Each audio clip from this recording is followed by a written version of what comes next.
कपासों को हथेली में प्राप्त है, लेकिन न पर है पहचान नहीं आ रहा। पहचान में नहीं होने के कारण उससे होने वाला दुख हो रहा है। पहचान में आ जाएगा शायद दुख का अंत हो जाएगा, तो दुख आपको खोजने दुख आपको नहीं मिलेगा।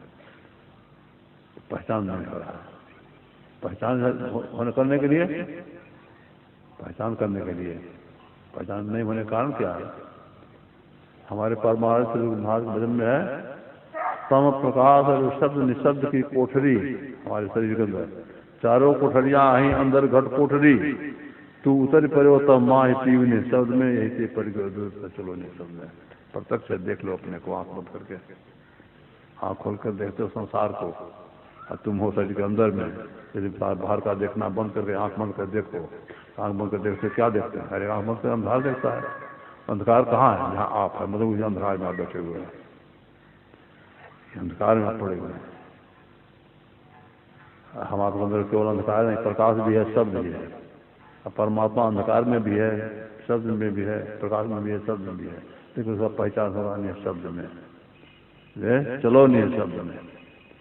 पहचान वाला ज्ञान करने के लिए भाई बाहर नहीं, अपने अंदर में चलिए, अपने जो अंधकार प्रकाश का पर्दा है हटा दीजिए, परमात्मा को पहचान कर लीजिए। आपके शरीर में कपड़ा है, आपका शरीर ढका हुआ है, आप दिखाई नहीं देता, सब कपड़ा हट जाएगा तब आपका शरीर आपके सामने प्रत्यक्ष हो जाएगा कि हमारा शरीर है। उसी तरह जिसने सब पर्दा आप जीवात्मा से हट जाएगा, अपने आप का ज्ञान हो जाएगा। और जब अपने आप का ज्ञान होगा तभी परमात्मा से भी आपको शरीर का ज्ञान है, अपने शरीर का, तो दूसरे शरीर पर देख रहे हैं, संसार का भी ज्ञान कर रहे हैं, और उस ज्ञान में जो लेना चाहिए सो भी ले रहे हैं। उसी तरह से जिसने आपको अपने आप का ज्ञान हो जाएगा तो आपको परमात्मा का ज्ञान हो जाएगा। किसे? तत्वरूप में जो आप है वही आपका परमात्मा है। जैसे जो शरीर हमारे पास, आपका शरीर सबका 5 तत्व का बना है, सारा संसार 5 तत्व का बना हुआ है, तो 5 तत्व के शरीर ज्ञान में रहने के कारण 5 तत्व से बनने तमाम का ज्ञान हो रहा है। उसी तरह से जिस दिन अपने आप का ज्ञान हो जाएगा कि शरीर के अंदर रहने वाला ही मैं हूँ, उसी दिन अपने आप ज्ञान में परमात्मा का ज्ञान हो जाएगा। यही अंतिम ज्ञान है, अंतिम ज्ञान। और ज्ञान ही सुखदायी होता है, पदार्थ सुख नहीं देता अपना, जितना ज्ञान सुख देता है। एक बच्चा है, उसको खिलौना दे दीजिए जिसका कीमत 25 या 50 पैसा है, बच्चा खिलौना पाकर खुश हो जाएगा। अब उसके हाथ से खिलौना छीन लीजिए, उसको असरफी दे दीजिए, तो असरफी पाकर खुश नहीं होगा, खिलौना लेकर रहेगा। क्यों? उसके पास उतनी समझदारी है, उसकी असरफी को नहीं पहचान रहा है, और खिलौना को पहचान रहा है, वो खिलौना के लिए रहेगा। लेकिन आपको उससे आने वाले को कि असरफी के जब खिलौना दे दीजिएगा तो आप खुश हो जाएगा। आप जानते हैं इस खिलौना असरफी से इससे बहुत खिलौना हो जाएगा। मतलब कि जो जितना ही ज्ञान में बढ़ा होता है उतना ही सुख में बढ़ा होता है।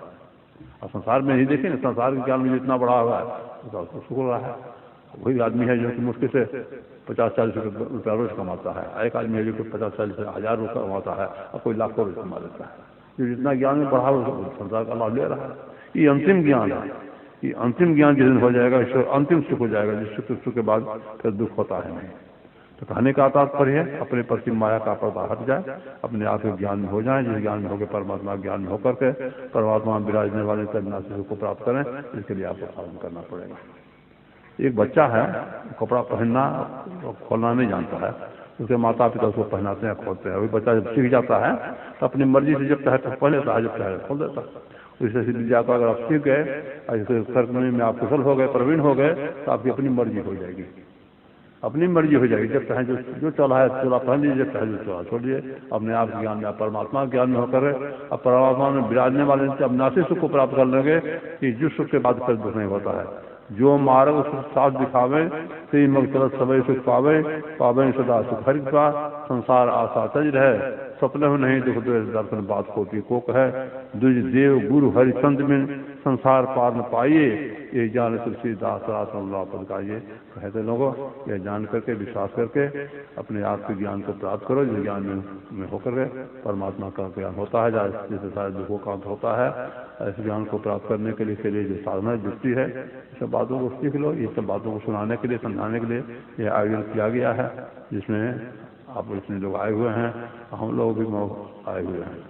तो इस बार अभी का पहला बैठक है, प्राण काल है। तो आज तो यहाँ 3 जिला जगह 2 ही जगह जिनका होता है, लेकिन यहाँ 3 दिन का कार्यक्रम रखा गया है। ऐसे चल रहा है। तब सब रोज सब समय पर आकर सुनिए। एक ही समय में सारी बातें कही जाए ये संभव नहीं है। अगर कहने वाला कोई होशियारी से कहा भी दे तो सुनने वाला उसके अंदर समझ जाए, ये तो और कठिन बात हो जाएगी। इसे सब समय पर आइए और सुनिए, और सुन करके अपने जीवन को में उतारिए, अपने जीवन को सार्थक बनाइए। जीवन की सार्थकता एकमात्र है तो इसी में है। सब कुछ किया, यही नहीं किया जीवन बेकार चला गया। कुछ काम में, कुछ भोग में, कुछ नींद में खोया, आया समय जब मौत का तो सोच कर रोया, या सोच कर नहीं रोना पड़ जाए कि हाय जीवन बेकार चला गया, कुछ नहीं किया। तो अवसर है, अवसर से लाभ उठाइए। और अवसर तभी तक है जब तक आपका शरीर स्वस्थ है और बुद्धि ठिकाने है। और शरीर जब एकदम निर्बल हो जाएगा और बुद्धि ठिकाने नहीं रहेगी तब कुछ नहीं कर सकिएगा। भगवान बुद्ध ने कहा कि जवानी में जिसने पूंजी इकट्ठी नहीं की, बुढ़ापे में कौन पक्षी की तरह से सूखे जलाशय में पश्चाताप को प्राप्त होगा। तो पूंजी केवल संसार का पूंजी नहीं, संसार की भी पूंजी चाहिए। संसार की पूंजी नहीं चाहिए सो बात नहीं है। शरीर है, शरीर के लिए घर चाहिए, शरीर के लिए वस्त्र चाहिए, शरीर के लिए भोजन चाहिए, तो चाहिए ही। संत कबीर साहब भजन में है, कबीर काया कुकरी करे भजन में भंग, या को टुकड़ा डाल के तब भजन करो। नहीं से टुकड़ा का व्यवस्था करने पड़ेगा, आवास वस्त्र भोजन का व्यवस्था तो करने पड़ेगा। लेकिन इसी व्यवस्था में सारे जीवन को समाप्त कर दीजिए तो नहीं ठीक हुआ। अरे शरीर है किस लिए? शरीर के लिए सब कुछ है चाहिए, तो शरीर किस लिए चाहिए? भोजन चाहिए शरीर के लिए, वस्त्र चाहिए शरीर के लिए, आवास चाहिए शरीर के लिए। शरीर किस लिए चाहिए? शरीर यही आत्मा के लिए, आत्मा के लिए। आत्म सुख के लिए शरीर सुख को थोड़ा छोड़ना पड़े तो कोई नादानी नहीं है, लेकिन शरीर सुख के लिए आत्म सुख को छोड़ दीजिए। अब इससे बढ़कर नादानी क्या हो सकती है? तो सब बातों पर जानिए, जान के जीवन उतारिए। आपने क्यों सुनाया? समय तो 10 बजने पर। बोलिए श्री सतगुरु महाराज की जय। बोलिए प्रेम से श्री सतगुरु महाराज की जय। अभी हम लोग सुन रहे थे पूज्य महाराज जी के मुख से कि आत्म सुख के लिए और शरीर को छोड़ना पड़े ये बुद्धिमानी है, और आत्म सुख को छोड़कर शरीर सुख को पाए ये नादानी है। तो आत्म सुख को पाए कैसे? क्रिया भजन भेद है। वो संपत्ति को बर्बाद करके ही आदत जो है छोड़ती है। अच्छी आदत लग जाएगी, ये क्या बीजे में छोड़ देगी आदत? नहीं, संत महात्मा का नहीं, यह भी आपको अंतिम वहाँ जहाँ जाना है अंतिम परमात्मा तक पहुँचा करके आदत छोड़ती है। इसीलिए गुरु महाराज बराबर कहते थे हिस्सा तो लग जाए, आदत तो लग जाए, बराबर सत्संग कीजिए, ध्यान कीजिए, सुमरन कीजिए। कैसे करेंगे? वो परमात्मा के संबंध में। परमात्मा कैसा है? इसमें लाइन दीजिए ना, लाइन दीजिए।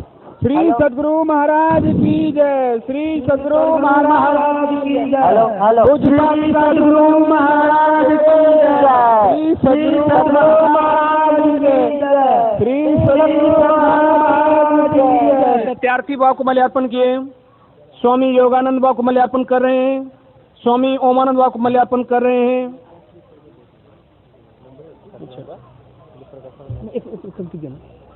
अब हमारे बीच में मंत्री साहब आए हुए हैं, अशोक बाबू जय। हम लोग के बीच में अब स्वागत गान के लिए आ रही है श्री लता केडिया और स्वाति कुमारी।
राज की जय।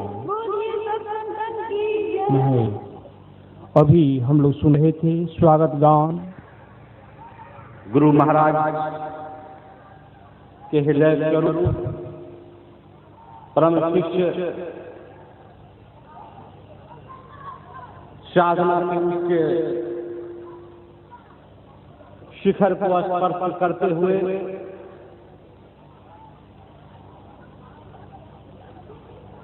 पूज्यपाद बाबा श्री शाही स्वामी जी महाराज,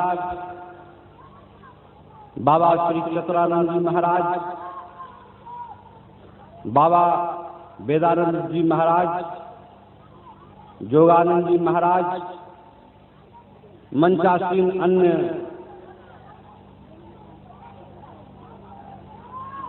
साधु महात्मागण, सत्संग में भाग लेने आए हुए हमारे तमाम सत्संग प्रेमी गण, पूजनीय माता एवं बहनों, सबसे पहले मैं बिहार राज्य के केंद्र राजधानी के पावन धरती पर आज के सत्संग के बेला में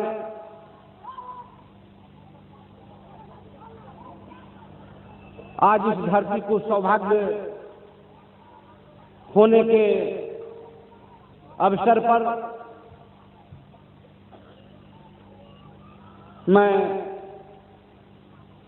गुरु महाराज के हृदय स्वरूप बाबा श्री शाही स्वामी जी महाराज का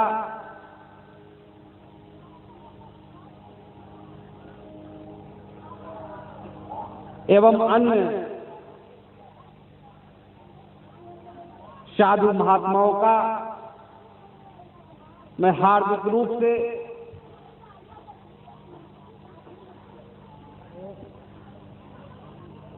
अभिनंदन करता हूं, मैं स्वागत करता हूं।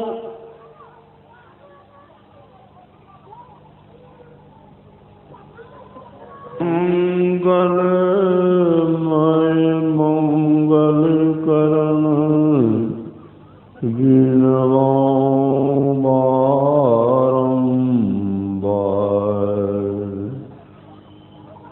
ज्ञान ज्ञान घन सतगुरु शंकर रूप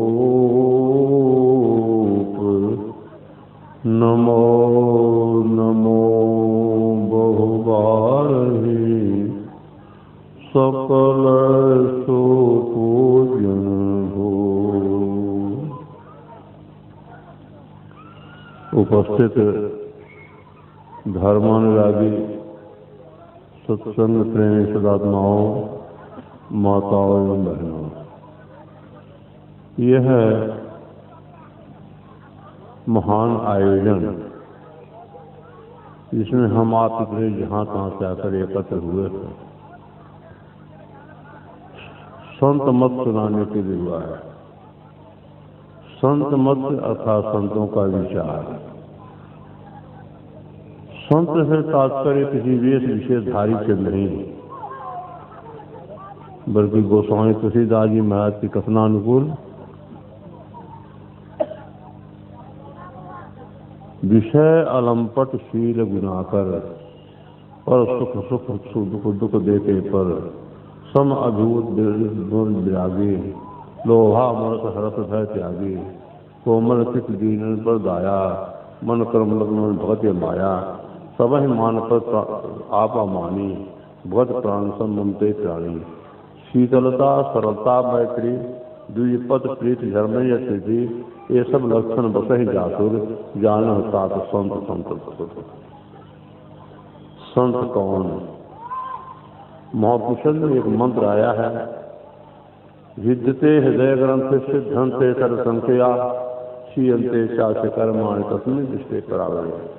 जिनके हृदय की गांठ खुल गई है, जिनके संशय का नाश हो गया है, जिनका कर्म बंधन समाप्त हो गया है, जिनकी दृष्टि परे से परे अर्थात परमात्मा का दर्शन करती है, यह है संत। हृदय की गांठ खुल गई से तात्पर्य यह है कि हम लोगों का शरीर जो है क्या है, जड़ है, और शरीर में रहने वाले हम जड़ नहीं, हम चेतन हैं। हम इस शरीर में हैं। किस तरह से हैं? तो जिस तरह से दूध में घी हो रहता है, दूध के जर्रे जर्रे परमाणु परमाणु में घी व्यापक होकर रहता है, इसी तरह से हम इस शरीर में नक्शे से तक भरे हैं। जिन्होंने शरीर से अपने को अलग कर दिया, जिस तरह से दूध में से घी को लोग अलग कर लेते हैं, उन्हीं के बारे में कहा गया विद्यते हृदय ग्रंथि, हृदय की गांठ खुल गई है। अलग कर लिया है तो क्या हो गया है? दूध में से जैसे घी को आप अलग कर लेते हैं तो कुछ ऐसा काम होता है तो दूध के साथ रहने वाले घी से नहीं होता। जैसे पूरी मिठाई आज बना ले रहता हूँ, उसी तरह से जड़ शरीर से जो अपने को अलग कर लेते हैं, जिस तरह हम लोग अपने शरीर पर के बर्तनों को उतारते हुए शरीर को निवस्त कर देते हैं, तो वो अपने आप के ज्ञान में होते हैं, और अपने आप के ज्ञान में होने के कारण परमात्मा के ज्ञान में होते हैं। और ये परमात्मा के ज्ञान में होना मानो सुख के सागर में होना है। तो ऐसा जिन्होंने अपने को बना लिया, उनके बारे में कहा विद्यते हृदय ग्रंथि सिद्धंते सर्व संख्या, जिनके संशय का नाश हो गया है। संशय किसको होता है? संशय होता है अज्ञानी को। और अज्ञानी कौन? जो पढ़ा लिखा नहीं है। पढ़ लिख करके कोई ज्ञानी नहीं होता है, पढ़ लिख के विद्वान होते। पढ़ लिख करके ज्ञानी होकर हुआ जाता तो संत कबीर साहब के बारे में आया है कि मस्त कागज पियो नहीं, मतलब एकदम निरक्षर भ्रष्टाचारी। लेकिन कितने ऊंचे थे ज्ञानी थे? गोस्वामी तुलसीदास जी महाराज के कथानुकूल अमित बोध अनियमित भोगी, सत्य सार कवि कोविद योगी। अपने आप जिसका संशय समाप्त हो गया है। अगर पढ़ लिख कर ज्ञानी हुआ जाता तो रामकृष्ण परमहंस जी महाराज ज्ञानी की कोट में नहीं आते, क्योंकि जीवनी में मैंने पढ़ा तो केवल अपना नाम लिख पाते थे, गौदा धौर, बस इतना ही उनकी शैक्षणिक योग्यता। लेकिन ज्ञानी कितने ऊंचे थे ज्ञानी? 1893 के सितंबर महीने में 10 सितंबर से 25 सितंबर तक अमेरिका के शिकागो शहर में विश्व धर्म सम्मेलन हुआ था। ये विश्व के अध्यात्म के प्रधान विद्वान सब आए हुए थे। सबों ने स्वामी विवेकानंद महाराज के बारे में कहा था कि ये विद्वता के परे का विद्वान है। ऐसे जो विद्वता के परे का विद्वान स्वामी विवेकानंद जी महाराज थे, रामकृष्ण महाराज के शिष्य हो गए कैसे? अज्ञानी जान करके। ज्ञान होता है प्रकाश में, अज्ञान होता है अंधकार में। अभी देखिए सूरज का प्रकाश है, सूरज के प्रकाश में हम लोग ज्ञान कर रहे हैं सौर जगत का। इस प्रकाश में ज्ञान होता है। हम आप अपने को देखें, शरीर नहीं है, शरीर में है। तो शरीर में है तो कहाँ है देख लीजिए। आप देखने की शक्ति को अपने तरफ कीजिए, अर्थात आंख बंद करके देखिए। आंख खोल कर देखेंगे तो बाहर का देखना होगा, जब तो बाहर का देखना बंद नहीं करेंगे तो अंदर में देखेंगे कैसे?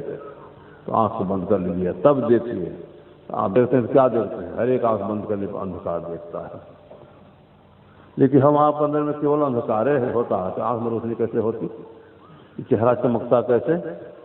शरीर को छूने से गर्म मालूम पड़ता है कैसे? हम आपके अंदर में प्रकाश भी है, हम आपके अंदर में शब्द भी है। यही प्रकाश और शब्द हम आपका जीवन भी है। जिस शरीर से प्रकाश निकल जाएगा, सब समाप्त हो जाए, बोलती बंद हो जाएगी कि हम आप जिंदा रहेंगे। हम आपके अंदर में प्रकाश है, हम आपके अंदर में शब्द हैं, लेकिन हम पड़े हैं अंधकार में।